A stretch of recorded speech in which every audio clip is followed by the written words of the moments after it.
Pouvez-vous nous parler d'amour et de sagesse?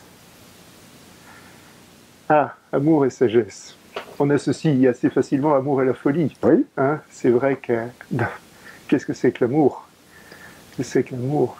L'amour enflammé de la femme qu'on rencontre, l'amour amitié d'un ami qui nous est proche, l'amour du Seigneur, c'est très différent.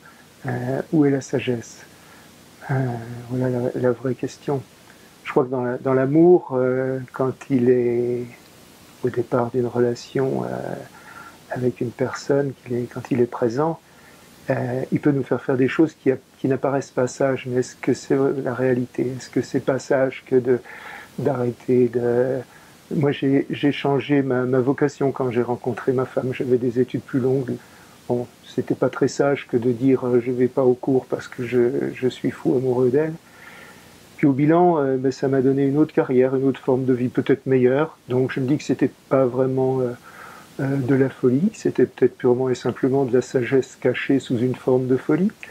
Et quant à l'amour le plus profond qu'on puisse avoir pour le Seigneur et pour Jésus-Christ, je crois que cet amour-là nous entraîne vers la vraie sagesse. Mais la sagesse n'est pas génératrice de tristesse, au contraire. La sagesse, c'est aussi la joie.